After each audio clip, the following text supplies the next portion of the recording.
चलिए ये 8 math test series part 1 नहीं है, ये पार्ट 2 है आपका। पार्ट 1 के आप लोग क्वेश्चन देख चुके होंगे, उसमें 10 क्वेश्चन डाला गया था, वीवीआई क्वेश्चंस हैं। और ये पार्ट 2 का ये वीवीआई क्वेश्चंस हैं, वीवीआई ऑब्जेक्टिव क्वेश्चंस, आप देखना नहीं भूलेंगे। तो यहाँ पे मैं आपको लिखा हूं कि पार्ट 2 ये टेस्ट सीरीज का 8 क्लास का पार्ट 2 का वीडियो है, इसमें आपको अलग क्वेश्चन मिलेंगे। पहला क्वेश्चन है, उस वर्ग के विकर्ण की लंबाई क्या होगी जिसकी भुजा 4 सेंटीमीटर हो। आप देखिए ऑप्शन में है 16 सेंटीमीटर x बार 16 सेंटीमीटर 4√2 सेंटीमीटर 16√2 सेंटीमीटर। ध्यान रखिए विकर्ण की लंबाई कभी सेंटीमीटर एक्स में नहीं होता है, क्षेत्रफल ही सेंटीमीटर एक्स में होगा, इसलिए ये ऑप्शन तो बिल्कुल गलत बनता है। ये अब आप तीनों में होने की संभावना है। तो वर्ग के विकर्ण की लंबाई का सूत्र क्या होता है, ये फार्मूला होता है √2 इंटू साइड। साइड का मान देख लीजिए कितना है 4, तो 4 में √2 से गुना कीजिएगा कितना आएगा बताइए। √2 में 4 से गुना कीजिएगा 4√2 सेंटीमीटर है तो सेंटीमीटर लगा देंगे 4√2 इसमें किस में ऑप्शन में है, ऑप्शन सी में है, इसलिए ऑप्शन सी करेक्ट होगा। ये गलत है और ये गलत है। तो मेरा कहने का अर्थ ये हुआ कि उस वर्ग के विकर्ण की लंबाई ज्ञात करने के लिए इस फार्मूला को नहीं भूलेंगे, √2 इंटू साइड और भुजा जितना होगा उतना से गुना कर दीजिएगा। यहाँ पे भुजा 4 सेंटीमीटर है, हो सकता है कि नेक्स्ट क्वेश्चन में 5 सेंटीमीटर होगा तो 5√2 हो जाएगा। 10 सेंटीमीटर है तो 10√2 सेंटीमीटर हो जाएगा। 9 सेंटीमीटर अगर वर्ग की भुजा हो तो 9√2 सेंटीमीटर हो जाएगा। अब बताइए कि मैं एक क्वेश्चन बताया तो आप सैकड़ों क्वेश्चन इस पर तैयारी कर सकते हैं कि नहीं कर सकते हैं। अगला क्वेश्चन आते हैं, यदि 2 का पावर n इक्वल टू 8 हो तो n का वैल्यू क्या होगा। 2 का पावर n, यहां से ध्यान दीजिए, ये इस चीजें उठाकर यहाँ पे मैंने लाया 2 का पावर n इक्वल टू 8। अब यहाँ पे n का मान पूछ रहा है, बेस यहाँ पे 2 है और ये 12 छोटा है, 12 और छोटा ज्यादा आदमी होता है तो आपस में तालमेल या बातचीत नहीं कर पाता है, मालूम है ना। अब मान लेते हैं कि उसको लेवल को सेम करना पड़ता है, तो यहाँ पे इसका बेस देखिए 2 है और यहाँ पे बेस है ही नहीं, इसलिए 2 का पावर n को यहाँ पे 2 का पावर 3 लिख सकते हैं, 8 को 2 गुने 2 गुने 2 लिख सकते हैं और उसको 2 3 बार है तो 2 का पावर 3। अब दोनों का बेस देख लीजिए सेम है, ऊपर वाला पावर भी सेम हो जाएगा, n का मान कितना हो जाएगा 3। जब बेस सेम होता है तो पावर भी सेम होता है, तो n का मान इसमें 3 कितना ऑप्शन में है, ऑप्शन ए में है। ऑप्शन ए सही है, ऑप्शन बी गलत है, ऑप्शन सी भी गलत है, ऑप्शन डी भी गलत है। नेक्स्ट क्वेश्चन, t का पावर 3 इंटू t का पावर 4 इंटू t का पावर -7 का वैल्यू कितना होगा। देखिए ये आपका एक्सपोनेंट या इंडेक्स का क्वेश्चन है, घातांक का क्वेश्चन है। ये बेस सेम रहता है, पावर को जोड़ा जाता है, तो t 4 और 3 7 हो जाएगा और यहाँ पे -7 है। अब देखिए बेस सेम होता है तो पावर तो जुड़ता है, लेकिन ये माइनस है, दोनों कट कर क्या हो जाएंगे 0 हो जाएंगे और किसी भी संख्या के ऊपर 0 हो तो उसका मान 1 होता है। तो 1 ऑप्शन सी में है, सी ऑप्शन सही है, ये ऑप्शन गलत है, ये भी गलत है और ये भी गलत है। तो देखिए इस तरह का क्वेश्चन कोई भी हो तो आप देखेंगे अगर पावर 0 आता है तो उसका वैल्यू 1 हो जाएगा। 5 का पावर 0 का मान 1 होता है, माने किसी भी संख्या के ऊपर अगर 2 का ऊपर 0 आएगा तो इसका भी मान 1 ही आएगा, माने किसी भी संख्या के ऊपर 0 हो तो उसका मान 1 होगा। अगर आप बोलेंगे तो इसको हम सिद्ध करके भी दिखा सकते हैं कि आखिर इसका वैल्यू 1 कैसे आता है। नेक्स्ट क्वेश्चन में आता हूं, 5 सेंटीमीटर भुजा वाले घन का संपूर्ण पृष्ठ क्षेत्रफल क्या होगा।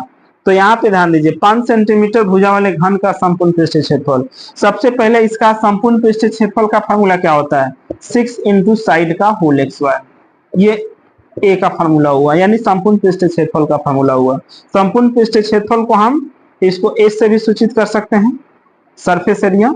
अब यहाँ पे देखिए 6 साइड का वैल्यू यहाँ पे कितना है 5, तो 5 का होल x² कीजिएगा 25 सेंटीमीटर x²। अब 25 छके कितना आएगा 150 सेंटीमीटर x²। इसमें 150 ऑप्शन कितना में है, ऑप्शन सी में है, ऑप्शन सी सही है, बाकी ऑप्शन बी ऑप्शन ए और ये डी गलत है। चलिए हम ये चारों क्वेश्चन आप लोगों को समझ में आ गया।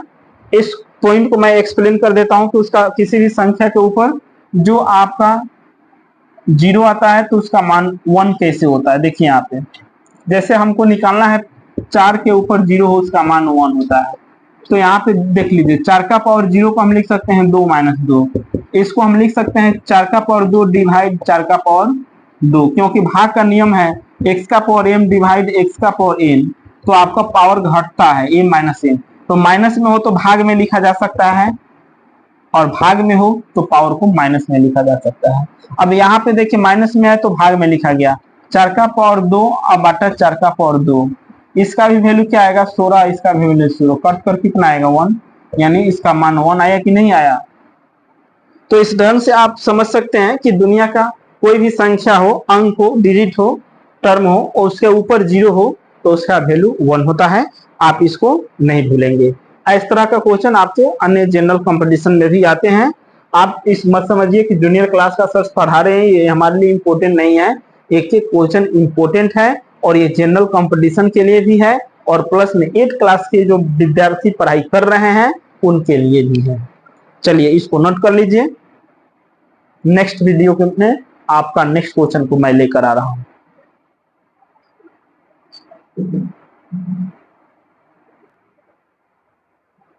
चलिए टेस्ट सीरीज का नेक्स्ट क्वेश्चन क्या रहा है कि 1/20 का आधा कितना होगा। आधा को इंग्लिश में हाफ कहते हैं। अधिकांश स्टूडेंट सोचेंगे सर 1/20 ये तो बहुत सिंपल क्वेश्चन है, 1/10 होगा, लेकिन बिल्कुल उनका आंसर गलत है। 1/20 का आधा आपका 1/10 नहीं होगा, ये ऑप्शन गलत है, ये भी ऑप्शन गलत है, ये भी ऑप्शन गलत है, ऑप्शन सी गलत सही है। अब बोलिए कि सर ये आधा की बात कर रहे हैं और आप यहाँ पे दुगना बता रहे हैं।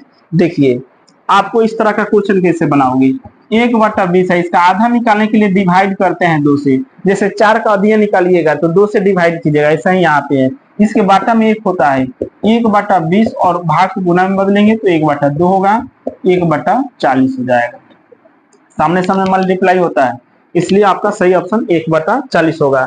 नेक्स्ट बेलन के आधार का क्षेत्रफल होता है option A 2 pi r, option B pi r x bar, option C 2 pi r h, option D pi r है। तो ध्यान दीजिएगा बेलन के आधार का क्षेत्रफल होता है ये पाई आर एक्स बार करेक्ट होगा, क्योंकि बेलन का आधार जो होता है वृत्ताकार होता है, वृत्त का क्षेत्रफल पाई आर एक्स बार होता है। ये ऑप्शन आपका गलत है, ये तो वक्रपृष्ठ क्षेत्रफल का फॉर्मूला है, ये गलत है और ये भी क्या है गलत है। ये भी 2 पाई आर आपका वृत्त का परिधि का फॉर्मूला है और ये वक्रपृष्ठ क्षेत्रफल का फॉर्मूला है।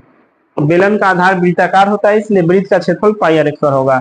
40 नेक्स्ट क्वेश्चन है 40 घोड़े 1 क्विंटल चने को 7 दिनों में खाते हैं तो कितने घोड़े उतने ही चने को 28 दिनों में खाएंगे।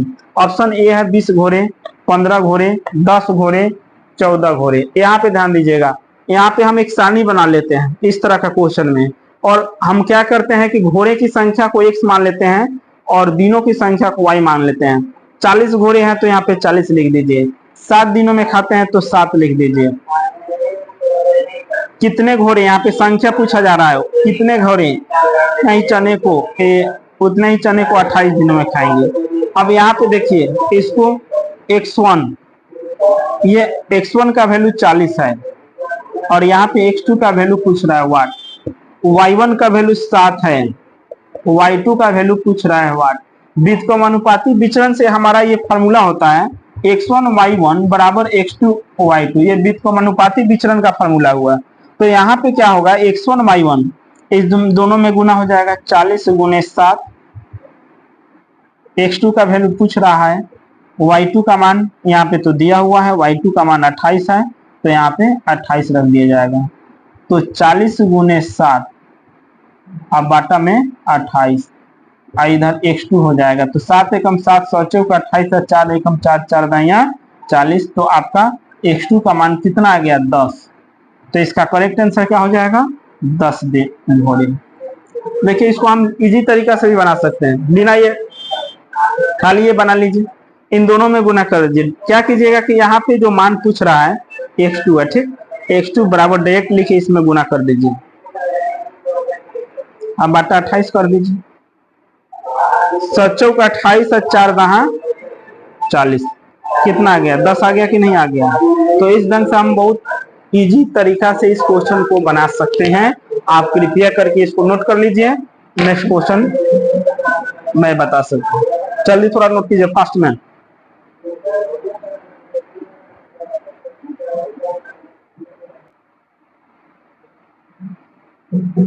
चलिए टेस्ट सीरीज का नेक्स्ट क्वेश्चन कर रहा है 8 नंबर कि 7250000 का मानक रूप में मान होगा। मानक रूप का मतलब स्टैंडर्ड फॉर्म होता है। संख्याओं के स्टैंडर्ड फॉर्म में कैसे लिखा जाए, तो देखिए अगर आपको पूछा जाए कि 200 का स्टैंडर्ड फॉर्म क्या होगा, तो 2 गुने 10 का पावर, किसी भी संख्याओं को 10 के पावर के रूप में लिखना उस संख्या का स्टैंडर्ड फॉर्म कहलाता है। ध्यान दीजिए, स्टैंडर्ड फॉर्म उसको इंग्लिश में और हिंदी में मानक रूप, इसको साइंटिफिक नोटेशन भी कहा जाता है इसी को। तो ध्यान दीजिए, इसको अगर लिखना होगा तो सबसे पहले 725 लिखिएगा। 725 गुने 10 का पावर 3 कर दीजिएगा, लेकिन ये सही नहीं है। इसका नियम होता है कि अगर डिजिट एक से ज्यादा हो तो इसके बदले में यहाँ पे 1 दे दीजिए, और 2 अंक है तो 2, उतना ही से आप जितना से भाग देते हो उतना से गुना कर सकते हो। तो यहाँ पे देखिए भाग दीजिएगा तो 7.25 और गुने 10 का पावर 100 को क्या लिख सकते हैं 2, और 3 और 2 कितना हो जाएगा 5। तो ये मान जो हुआ हमारा इस संख्या का साइंटिफिक नोटेशन यानी स्टैंडर्ड फॉर्म हुआ। तो इसका करेक्ट ऑप्शन क्या जा रहा है, यहाँ पे देखिए option C. Option C correct हो जाएगा, बाकी ऑप्शन आपका क्या है गलत है। तो संख्याओं का स्टैंडर्ड फॉर्म निकालने के लिए आप क्या कीजिए, इसको 10 का पावर 3 लिख सकते हैं, और यहाँ पे 10 लाने के लिए 2 उसमें जोड़ दीजिएगा, तो 10 का पावर 5 हो जाएगा। 7.25 इंटू 10 टू दी का पावर 5 करेक्ट। चलिए नेक्स्ट क्वेश्चन, पहली संख्या दूसरी संख्या से 20% अधिक है तो दूसरी संख्या पहली संख्या से कितना प्रतिशत कम है। तो इसके लिए ध्यान दीजिएगा इसके लिए आपका एक फॉर्मूला होता है 20%। आप वृद्धि क्या इतना परसेंट अधिक है, तो आपको क्या करना रहता है कि 20 बाटा 100 प्लस वृद्धि प्रतिशत होता है। 100 में हम क्या करेंगे, इसको जोड़ देंगे तो 120 गुने 100। यही मेन कॉन्सेप्ट है। 1 0 से 1 0 कट जाएगा, इस 2 से काटिएगा तो 10, और यहाँ पे हो जाएगा 6 10 दाइया 100 बाटा 6%, सॉरी यहाँ पे 10 दाइया 100। हाँ इसको भी काटिएगा तो 50 हो जाएगा, और यहाँ पे क्या हो जाएगा 3, तो 50 बटा 3%। इसको भाग दीजिएगा 16 48 2 बटा 3, यानी ये ऑप्शन आपका सही होगा।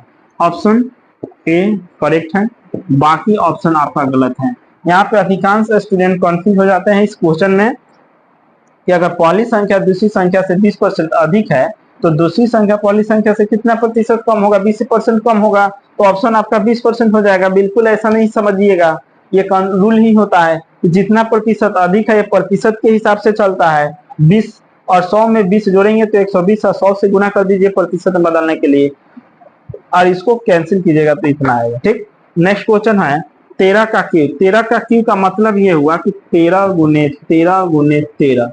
13 में 13 से गुना करेंगे 169 गुने 13, और गुना करेंगे 9 27। इकाई का अंक 7 आ रहा है, इसमें इकाई का अंक 7 नहीं है, इसमें भी इकाई का अंक 7 नहीं है, इसमें भी इकाई का अंक 7 नहीं, ये आए, यानी ये ऑप्शन करेक्ट होगा। 2197 हमारा करेक्ट आंसर हो जाएगा। चलिए इस क्वेश्चन को नोट कर लीजिए।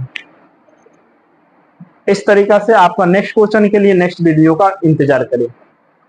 इस तरह का क्वेश्चन आपको मिलता रहेगा, नए नए क्वेश्चन हम लेकर आते रहेंगे, जिससे आप लोगों को फ्यूचर में बहुत मैथ आपका बेहतर हो सकता है। एक एक क्वेश्चन पर आप फोकस करते रहेंगे, और जो भी आपको नहीं समझ में आता है कमेंट जरूर करेंगे। नोट कीजिए।